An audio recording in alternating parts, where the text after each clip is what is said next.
Hello दोस्तों, नमस्कार। स्वागत करते हैं आपका एक और नए रिएक्शन वीडियो में। आज की वीडियो है हिंदुस्तान स्पेशल का है। बहुत अच्छा वीडियो है। वीडियो का टाइटल है जैसे ही आईएनएस विक्रांत और आईएनएस विक्रमादित्य अरब सागर में उतरे, पाकिस्तान रोया। बहुत अजीब टाइप का वीडियो है। देखते हैं पाकिस्तान क्यों रोया है।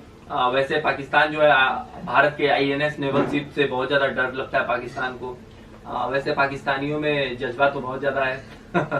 जैसा वो लोग बोलते हैं। हिंदुस्तान स्पेशल का वीडियो है, बहुत अच्छा वीडियो है। So let's start. तो जय हिंद। हिंदुस्तान स्पेशल में आपका स्वागत है दोस्तों। भारतीय नौसेना लगातार राष्ट्रीय हितों की रक्षा के लिए संकल्प और दृढ़ता के साथ विकसित हुई है। वह लंबी अवधि की संभावित योजनाओं को ध्यान में रखते हुए और मिशन के विस्तार की सीमा को पूरा करने की दिशा में लगातार अपनी ताकत बढ़ा रही है। अब भारतीय नौसेना ने समुद्री विस्तार में निरंतर हवाई संचालन सुनिश्चित करने और भारत के राष्ट्रीय हितों की सुरक्षा के लिए प्रतिबद्धता को रेखांकित करने के लिए अपनी क्षमता का प्रदर्शन किया है। उसने अरब सागर में 35 से अधिक विमानों और 2 युद्धपोतों वाले कैरियर बैटल ग्रुप का संचालन कर अपनी क्षमता का प्रदर्शन किया है। भारतीय नौसेना ने अपने बेड़े में कई बड़े बड़े विमानों का प्रदर्शन किया।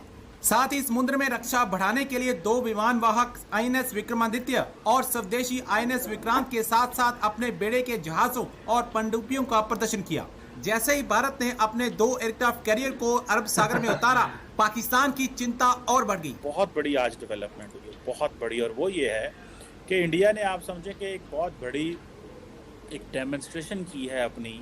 और वो ये किया है कि इंडिया के पास जो 2 एयरक्राफ्ट कैरियर हैं, जिससे एक का नाम जो नया एक तो इंडक्ट किया है आईएनएस विक्रांत, और उससे पहले जो था आईएनएस विक्रमादित्य।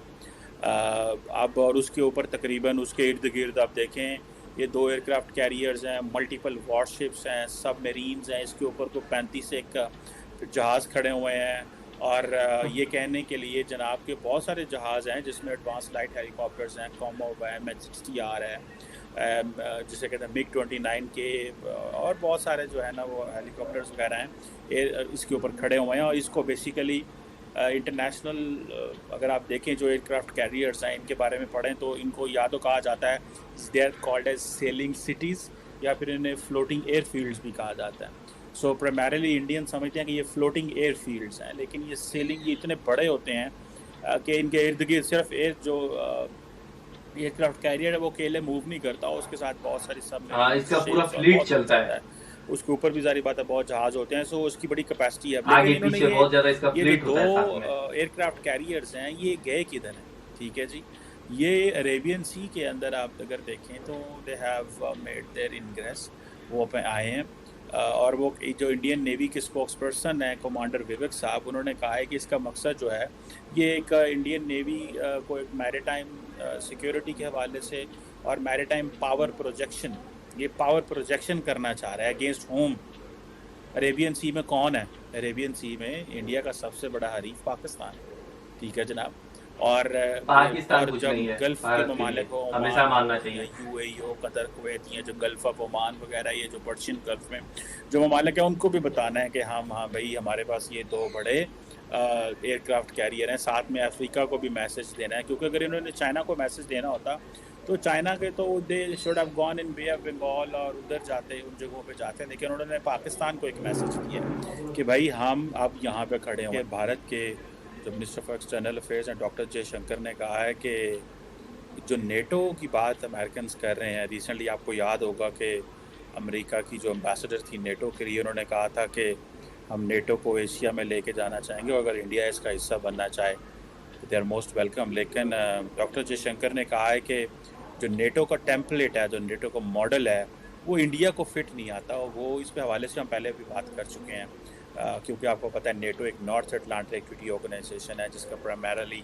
सोवियत यूनियन से लड़ना और एक आइडियोलॉजिकल किस्म की लड़ाई थी और एंड ऑल दैट। अब इंडियंस ये कहते हैं कि हम क्यों उस नेटो का हिस्सा बनेंगे, जब हमें पता है कि इस नेटो का one of the aim is to counter Russia. एक बड़ी खबर ये है कि इंडिया ने अमेरिका को नो कह दिया है नेटो का मेंबर बनने के लिए। अमेरिका की तरफ से इंडिया को नेटो का मेंबर बनाने की ऑफ़र की गई थी और इंडिया के external affairs minister doctor Jaishankar की तरफ से नो कह दिया गया है कि नहीं, हम नेटो के अच्छा मेंबर स्टेप नहीं है। बनना चाहते। उन्होंने ऐसा क्यों कहा है? नेटो की मेंबरशिप को इंडिया ने नो क्यों कहा? इंडिया ने डिच कर दिया है यूएस को। लेकिन डॉक्टर जयशंकर ने नेटो का मेंबर ना बनने के लिए जो बात कही है, उन्होंने जो प्ली पेश की है, वो क्या समझते हैं, इंडिया क्या समझता है नेटो को, और उसका मेंबर क्यों नहीं बनना चाहता? क्योंकि उनका कहना ये है कि ये एक टेम्पलेट है, माइंडसेट है, तो ये ज़रूरी नहीं है कि हम किसी मिलिट्री अलायंस का हिस्सा बने।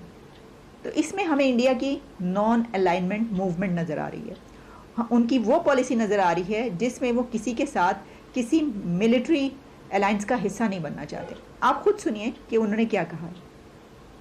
See, one of the challenges of a changing world is how do you get people to accept and adjust to those changes.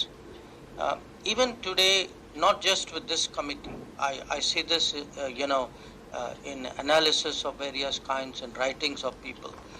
A lot of Americans still have that NATO treaty construct in their heads. So any situation they deal with, they use that like a.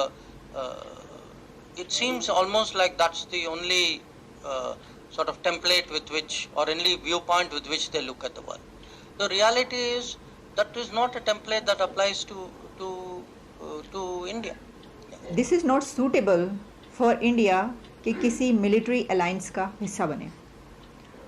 अब NATO India को member क्यों बनाना चाहता तो है? चलिए यहाँ पे ये वीडियो समाप्त हो गया। नेटो से रिलेटेड वीडियो था, और हिंद महासागर में जो था विक्रमादित्य उतरा, और कह सकते हैं आईएनएस विक्रांत उतरा।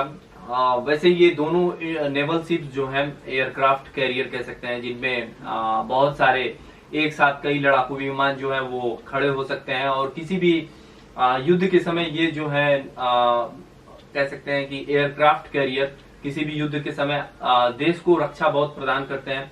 और इनके साथ एक दो जहाज नहीं होती, इनकी पूरी फ्लीट होती है, जिसमें कम से कम 25 या 30 जहाज एक साथ एक फ्लीट में चलती हैं।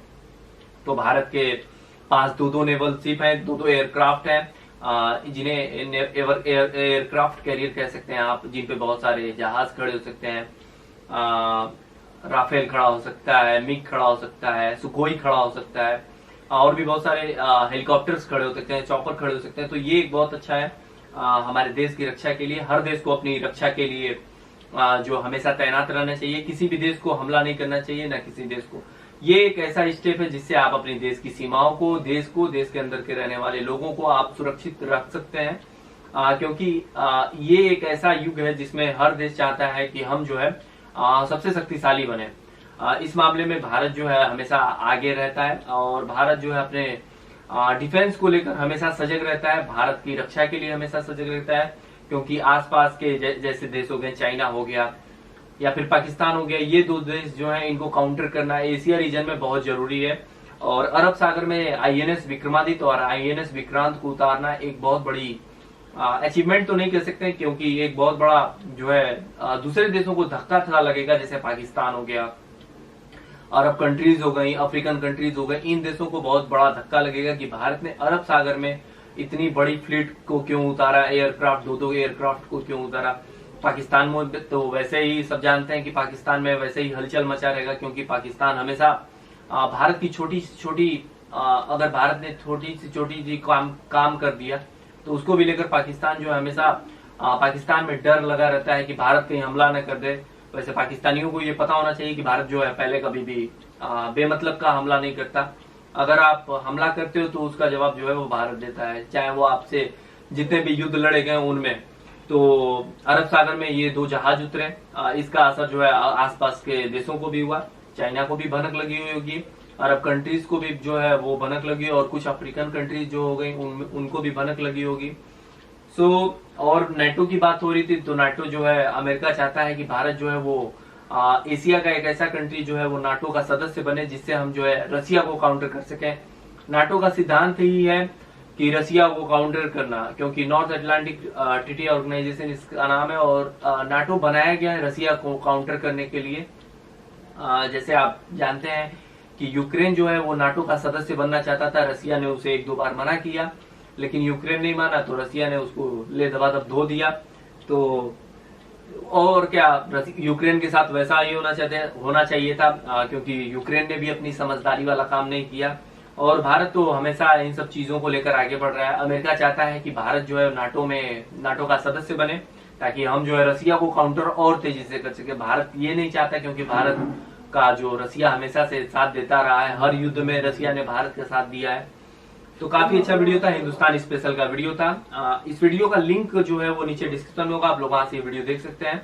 अगर आपको हमारा ये वीडियो अच्छा लगे तो आप इस वीडियो को लाइक कीजिए, और आप चैनल पे पहली बार आए तो चैनल को जरूर सब्सक्राइब कीजिए। इंस्टाग्राम पर चाहें तो आप हमें फॉलो कर सकते हैं, आप हमें सजेशन दे सकते हैं। सो मिलते हैं अगले वीडियो में किसी और नए रिएक्शन के साथ, तब तक के लिए जय हिंद।